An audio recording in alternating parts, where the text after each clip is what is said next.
Hey, and welcome to the Systems Boutique podcast. I'm Dr. Raymona H. Lawrence. Most people just simply call me Dr. Raymona. I'm your systems stylist and your business operations expert. And I'm here to help you build a high-end boutique style back-end that creates ease and scalability for you without sacrificing the luxury experience your client absolutely deserve. So if you're a speaker, a coach, a consultant, a course creator, or author who's ready to stop the overwhelm, ditch the tech confusion, and finally streamline your systems and operations, you are in the right place.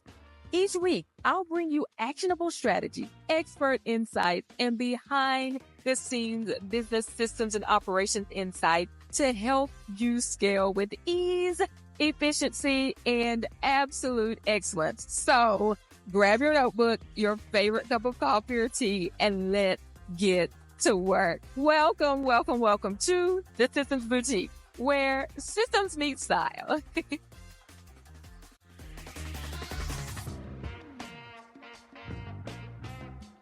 Hey, and welcome to this week's episode of the Systems Boutique podcast. And who do we have in the boutique styling you today? That is Geo DeReese. He is our book coach for the Systems Boutique, and I am so excited to have you to learn some more from him today. And so, Coach Geo, tell us a little bit about yourself to remind the folks of who you are. Yes, you heard Geo, but I'm the book coach. Honored to be here. Some people call me the book doula because I help people birth books. And I'm the founder of the program First Book Done. And so I've helped publish over 100 books in the last few years, working with people from real estate agents to coaches to speakers to those who are consulting. And really what it is helping you take your expertise, your experiences, or things you've experimented with and package them into a book that will provide value into the world and have people see you as a thought leader that you want to be, and obviously get paid for it as well. Yeah, I love that. And so this idea of the book doula, okay?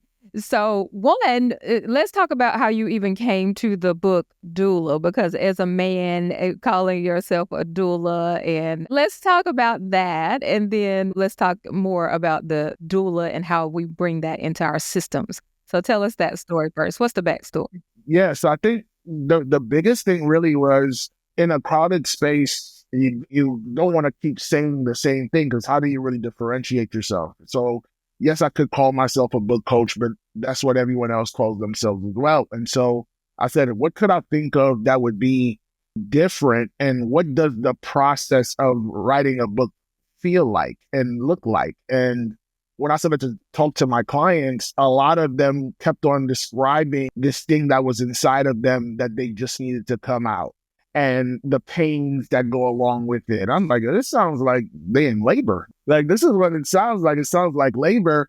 And then I asked myself, well, what is my role in the delivery? And my role was I don't do the pushing, right? But what I'm here is to give you clarity and confidence and certainty in that journey. And so I was like, okay, well, a doula, that's what they typically do, is they're the ones who are like advocating for the patient. They're the ones who's giving you all the different tips and stuff like that. And so I was like, that's what I do. And so I said, let me go and use that as a differentiator from like being the book coach. And then also just like, I know when you said, hey, a man is a doula, but if you look at like, who are the ones who are like really making the economy work? It's women. Women are the ones who are like spending the money. Women are the ones who are like starting businesses at the fastest rate. And so it's a bet on, okay, yes, it'll maybe require a little bit of a different metaphor for the men that I work with. But again, if 80%, 85% of my clientele are women, I'll take that bet every day. Yeah, I love that. Let's bet on women for sure. And so, and to clarify, a doula doesn't have to be a woman. Correct. That's true. Right. So I don't want to bring about any kind of stereotypes here, but typically that's what we would see. And so as the book doula. And I love this concept of birthing something because, a lot of people can understand that whether you've birthed something as far as a child or anything else, you can understand the nuances, the newness of learning about this new thing. And then the time where you're starting to feel a little bit sick because you're trying to get the idea going, right? You're building it. And then you get to the idea where, oh, it feels good. I think I can make it. And then you're at the end and it's like, oh my gosh, can we get done with this? Can I get it out? And then the pain of actually bringing it to fruition and all of the things that could go wrong in And now that. them have, yeah, A lot of them have, yeah. right? And so I think it's such a great analogy, the way that you talk about being a doula. And so as a book doula, what's the first system that an inspiring author should birth to move them from this idea to a published book? No, great question. The answers sounds very simple, but it's so important to make sure that you have it in place, right? And I call it the 3 Ws. In the 3 Ws, you're asking the question of what am I trying to say? Who am I saying it to? Why does it need to be said? And then the other part of it is, why are you the one to say it? When we have those questions answered, it eliminates what I've seen to stall a lot of people in birthing their books. And that's the clarity, right? Like clarity to know, okay, if I'm talking to 18-year-olds, it already tells me what I need to say, how I need to say it, and how much of it I need to say. They're not reading books. So this is not the audience that you're going to say, hey, you know what? Here's a 300-page book for you to read. Well, then you're not going to get the outcome you're looking for, nor are you going to get the impact. And ultimately, you would have done all this work and have provided no value whatsoever. So when I ask these questions, and when the people who are the most successful typically have those answers top of mind, because in some other arena, maybe it's not in a book, they've already established what those things are, whether it's in their coaching clients, the people that they speak to, the people that they consult with, the partnerships that they have. They typically know I say the same thing over and over again. I say it to the same people all the time. I'm not talking to everybody. I'm speaking to somebody very specific. And the purpose behind it is like it's relatable and it's relevant. That's the purpose of the whys. Mm-hmm. So it seems simple, but it really is profound, right? Because I think this idea of who you're saying it to and then why you're the person who needs to say it is really a huge part of that. And tell me about how you deal with the imposter syndrome of that question. Oh, yeah, Because, I'm so glad you said that, because that's yeah. exactly what, that's so true.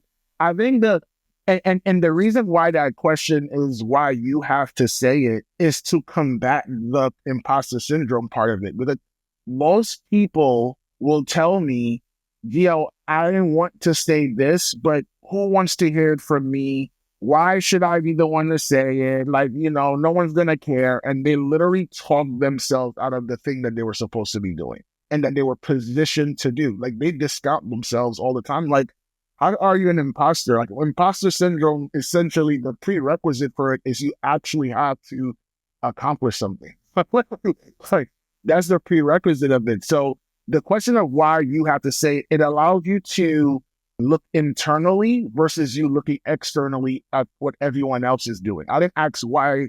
The why is it important? Yes, look outside, but then why is it that way? Why was this baby given to you to carry? That's the question I want you to look at. And I want you to look at it from a place of it's a call, not something not something that anyone could do, because you might have a perspective like, hey, well, I'm not Oprah. Why should I say that? But here's the thing. The person you were supposed to write this book for, they can't relate to Oprah. They might say, hey, I'm married. I believe in marriage. Oprah don't believe in marriage. Oprah believe in whatever she got with Stedman, right? Like what? And I ain't seen Stedman in a long time, so I don't even know what she got. Right. But that's this idea of when we keep saying, oh, well, I don't have this. And it's like, yeah, but the person that you are thinking is the cream of the crop, they don't have something also that your audience is looking for. You're like, I'm not in the penthouse. And they're like, I'm not even in the building.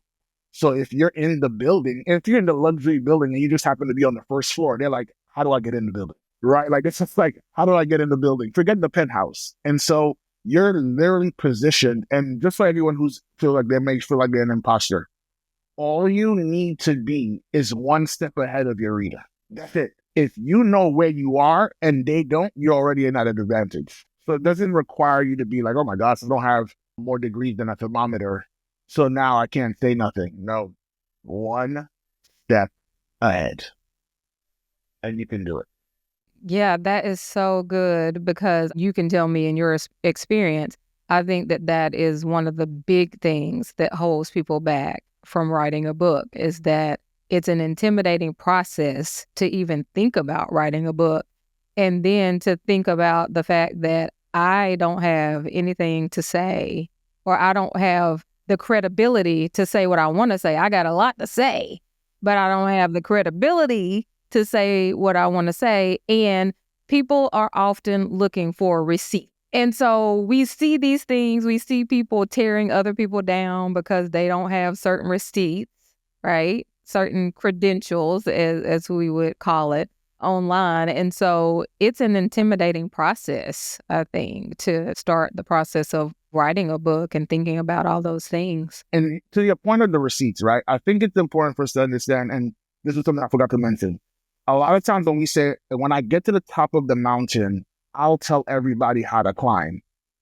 We take for granted that we're going to remember exactly what that climb was. So when you tell me what it was to climb the mountain, you don't remember the floor that well. Like someone who's like, I just got out of that yesterday. And so they can speak to it. And this is why I tell everyone, even if you're not ready to write your book, start writing right now.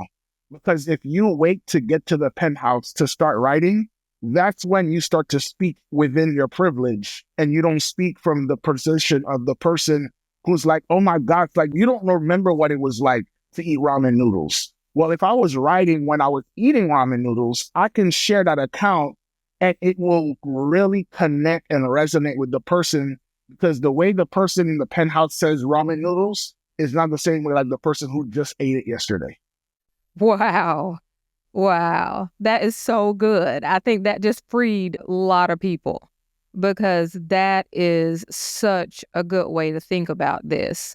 The fact that, yes, you are very far removed from it. I think about the fact that I really feel like I can relate to doctoral students when talking about writing a dissertation.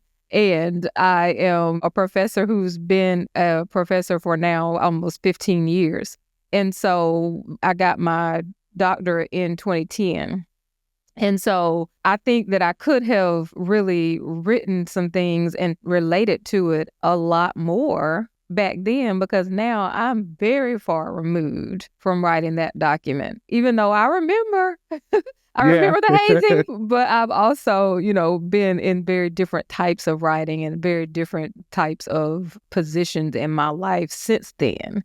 And so I think that's such a great way to think about this. You're encouraging me, Geo. I'm There ready. I'm you ready to go. write now. I'm There ready to you write. go. No, it's important. It's important. And I just want people to just like we're silencing our own voices and we don't realize like someone really needs to hear your account, not someone else's account. Well, I am really accomplished and I am removed. Does that mean now it's too late for me?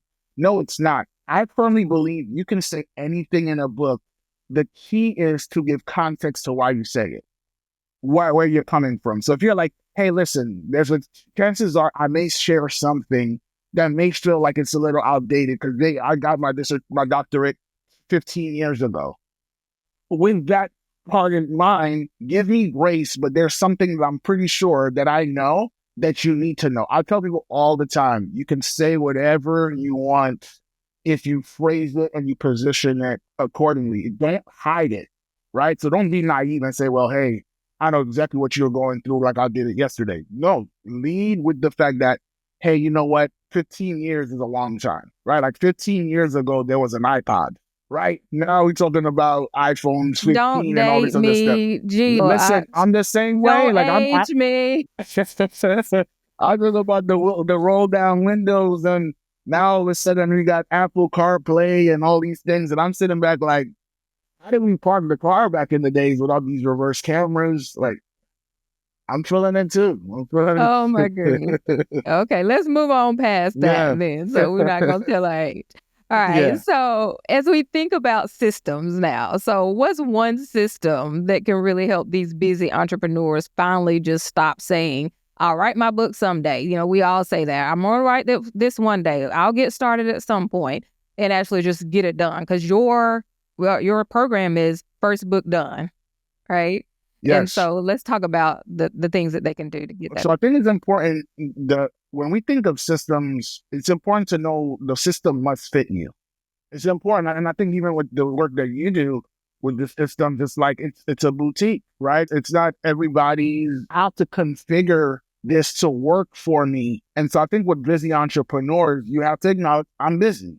And so if you're busy, you don't have time to do certain things a certain way. So I would say, what have you already been doing that I can then leverage to go and do a book, right? So if you're busy and you're like, hey, I travel a lot or I'm on the road a lot, then maybe you're doing voice memos instead of sitting down in front of the computer all the time and typing, because that's just not something you have. And for actually busy entrepreneurs, what I have found to be the most successful method is to speak your book instead of trying to actually write it. Like, you're a busy entrepreneur, you know that you can't be all things to all people, but ultimately someone can't have your voice. So record your voice, right? Do the speaking. I remember recording a book, 40,000 words. It took me 6 hours to speak it. Yeah, like I think every busy entrepreneur could find 6 hours, right? To be able to say, hey, here's the recordings. Somebody else goes and types out all the words. They go ahead and organize it for you. And they tell you, go ahead and review this and let me know if this is the way you want it to sound like.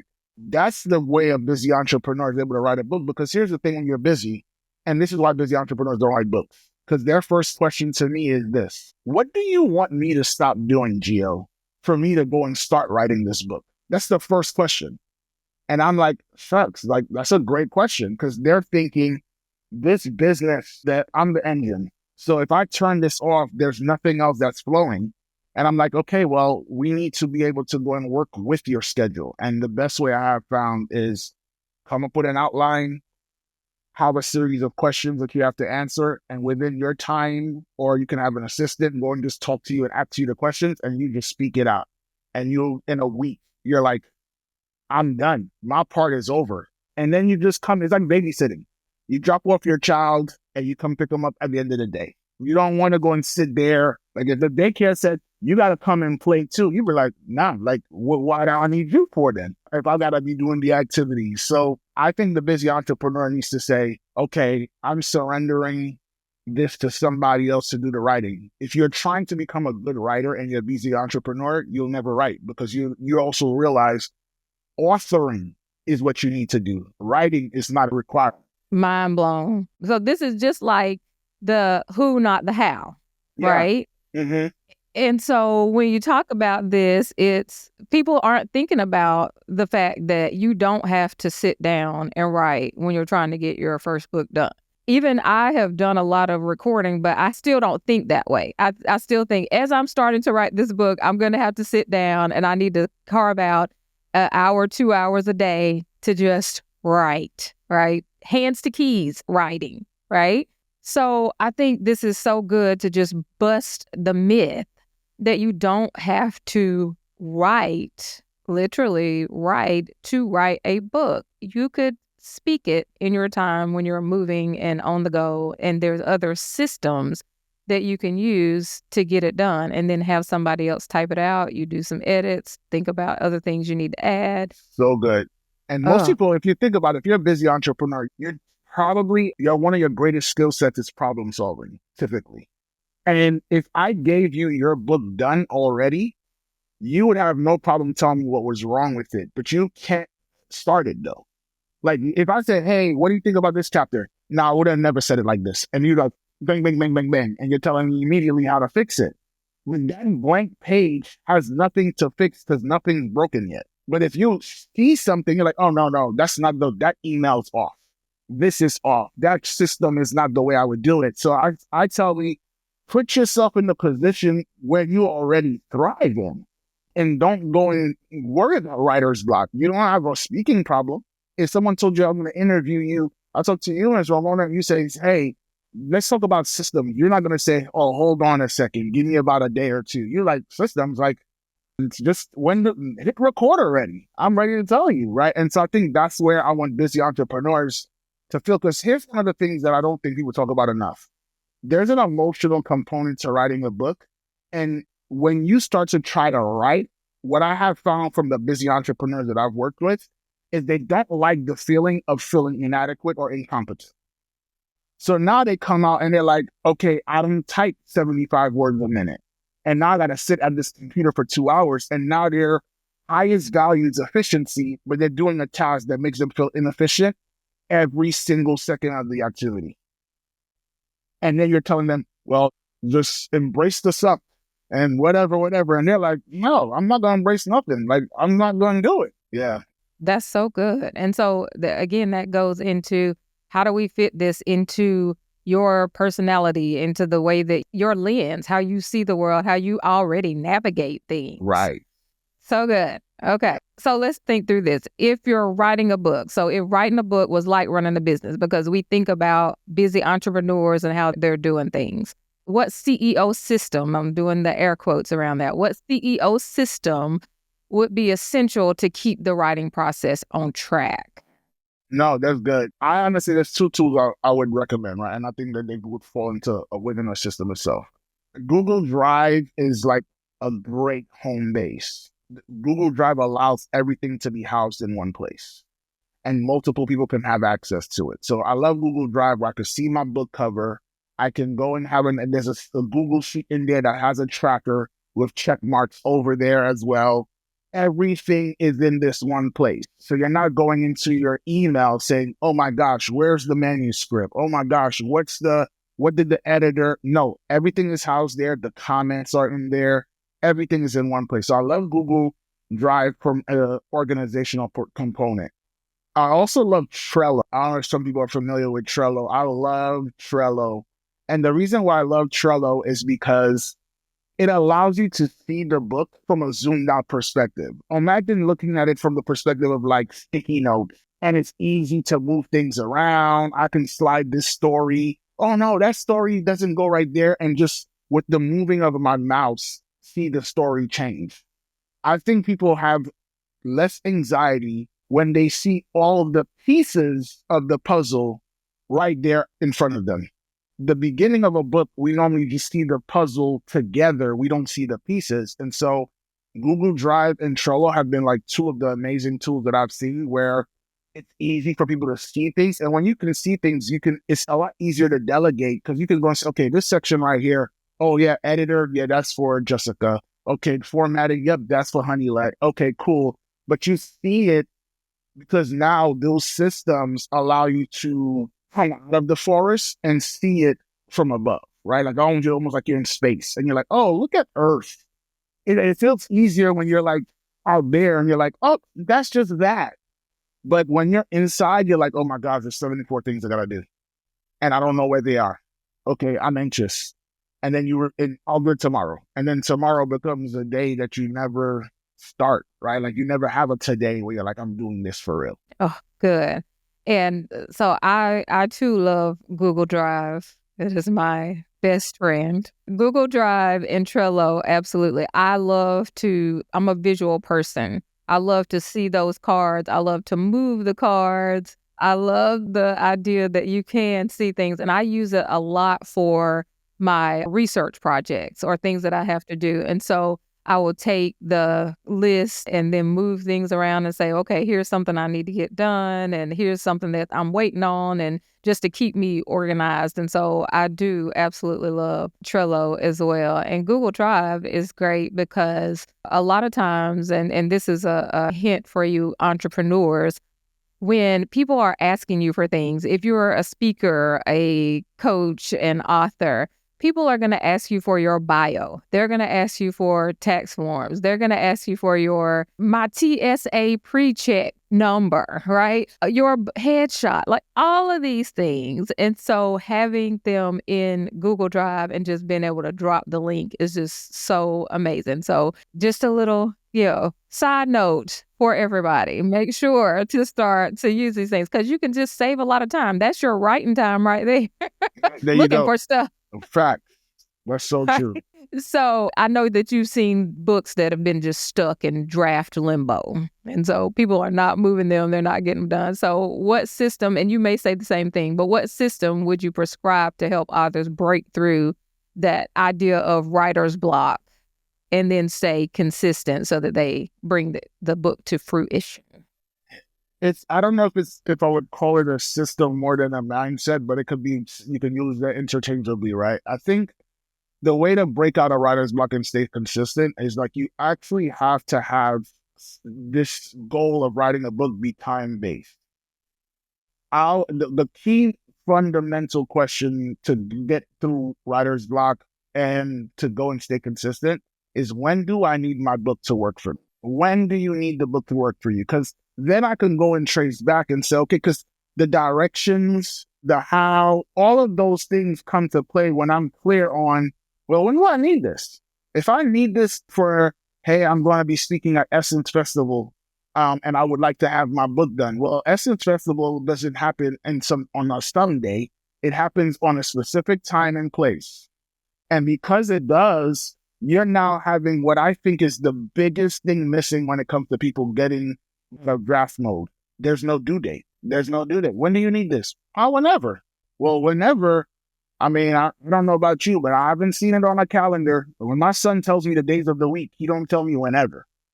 Like, that's not a day. That's not a day of the week, right? So I think it's that due date that creates the sense of urgency that now makes, listen, writer's block is the equivalent of a parent saying, I'm tired. You could be tired. The kid got to eat, though. I don't care if you're tired. So writer's block, and I saw this, Jerry Seinfeld said this, and I don't necessarily 100% agree with him, but he said, there is no such thing as writer's block. You're just lazy. And I'm like, Jerry, like, where's the grace? Like, that's easy for you to say. You saying on your royalties from Seinfeld, you saying it now. Did you say that when you were, like, writing? Right? But the thing I would say is that pressure of having to write an episode for Seinfeld creates that sense of urgency that says, I don't care. Saturday Night Live just had a special where they honored their 50 years and they talked about the writers. And the writers, they're tired and they're like, yo, but the episode, I got to submit my pitch by Tuesday. It doesn't matter how I feel. And I think that's the challenge for those who are trying to write books, is they're like, I want to write a book someday, which is typically the biggest red flag I hear. Like for me, when I hear someone say someday I want to write a book, I'm like, I'll forget it. Let's talk when you got a day.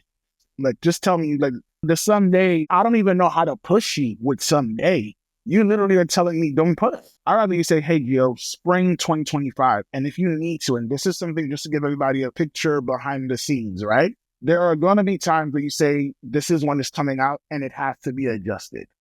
That's not the worst thing in the world. The worst thing in the world is never having something to adjust, never having anything clear. Like, just come up with something and adjust. That was a client of mine who said, Geo, December 3rd. It's the date. And I said, cool. And then December 3rd was coming and he was like, it don't feel right. And he came out with it in March or the end of February, became an Amazon best-selling book, sold over 5,000 copies of it and all this different stuff. But he had a date. It changed, but he had one. Mm-hmm. This is so good. And here's two things that I heard. One, thinking about this idea of a doula can't work if they don't have the due date, right? And that last piece is important. I need the date. And then it doesn't matter how tired you are. When that due date comes, it's got to happen, right? You got to keep pushing until it actually happens. And I said two things, but I'm going to add a third one. The third thing that you said that I heard was that your book is almost like an employee of yours. So when do you want the book to start working for you? Yeah. So it's your employee. So if you want another employee and you need somebody to get out there and start working to give you the credibility or the different things that you need for your business, you need to set a date where you're going to have that book in action and doing that work. And so, yeah, this idea of a due date, the dual, the employee, and all of that is what I heard from your response. 100%. You picked up what I put down for sure. Yeah. So let's end it with this question, the biggest myth. So we've talked about some myths already, but what do you think is the biggest myth about writing a book? And then what system can we put in place to totally just debunk that myth? Wow. What's the biggest myth? I would say like the biggest one I've seen is someone saying, I want to get out my story. I've seen that to be the biggest. And when I say myth, it's not necessarily a myth, but it's like, maybe it's like where do we go wrong the most? Okay. That's good. Right. Where do we go wrong the most? And I firmly believe that your book is a service. And again, like you said, as an employee, who are we providing services for? When someone says, I got a story to tell and they got to hear it. They do? Really? Like, they have to. Right? Like, no, they got to hear it. They got to put it out there. It's like, yes, all I'm hearing you saying is, I have it. I hear I. And I remember a quote that said, hey, if you figure out how to give people what they want, you'll never have to worry about what you want. And it was from a place of service, right? If I go into systems boutique and it's like, and I say, you know what? I found 30 hours a month that I used to not have, and now I have that back. Do you know how favorably I look at you? Like you say, yo, 30 hours you just gave me a week worth of work that I can now spend with my family, that I can go and spend and invest that time somewhere else. That's of service. So the biggest myth is like, hey, man, it's self-serving versus looking at it from the perspective of, well, who am I serving? Like, who am I serving? And it goes back to the system we talked about in the beginning of the 3 Ws. If I know who I'm speaking to, I know how to serve them best. And I remember Myron Golden said this one time. He said, the person who's obsessed about the customer the most wins. If I know you better than you know yourself, and I start saying the things that you are about to say, it's over. Connection is the highest. It's fiber optics, the highest form of internet you can get or something, right? But I think that's where people go wrong is, oh, well, I got this that I want to share with the world. And it's like, yeah, but like, be careful of being so into what you want to share that you don't realize, is anybody else looking to receive it? Because you'll be very frustrated to birth something that the world's like, we ain't asked for this. We ain't come looking for this. And so I think that's where I see a lot of I know it's not a myth, but it's more so where somebody can possibly be going in such a wrong direction. I just want to save them time and energy. And I don't want them to waste that thinking that, hey, here's my diary, come read it. And sometimes we get caught up in Michelle Obama wrote something and all I heard was her talking about her life. And we're like, I'm not saying you're not Michelle Obama. Please don't come and knock me down and say, you see, Geo, it's your fault. I got imposter syndrome. Because you said I ain't Michelle Obama. But you're not Michelle Obama. But you're not. You're not Michelle Obama. Thank you. Let's just keep a spade a spade. Call a spade a spade. Yeah. But it's important for us to understand where we are. When we have that self-awareness, oh my gosh, the amount of level of depth and accomplishments that we can have, we understand who we are and who we are for. It changes the game. Oh, this is so good. And so it's about service at the end of the day. And that's what we have. First thing, everybody in my program, they'll tell you, Geo, what did Geo stress? What is module 1 of first book done? Your book is a service. Like, they have to repeat that. It's in the pledge. Like, because I want them to understand that. Like, this is not for you. Awesome. So everybody, this is what you get in the Systems Boutique. This is great info, and we're so excited to have you, Coach Geo, giving us all of the secret sauce with writing a book. And so everybody, this was an episode of the Systems Boutique podcast. We hope to see you on the next one. Talk to you soon. Bye. All right, my chic CEOs, that's a wrap for today's episode. If you found value in today's conversation, do me a favor. Subscribe, leave a review, and share this episode with another star. That's a speaker, a teacher, an author, or a coach who absolutely needs it. And hey, if you're ready to finally get your systems together, let's chat. Head over to thesystemsboutique.com/strategy to book your systems style strategy call, where we'll map out your perfect business back end. So until next time, keep it chic, keep it systemized, and keep shining like the absolute star you are. See ya.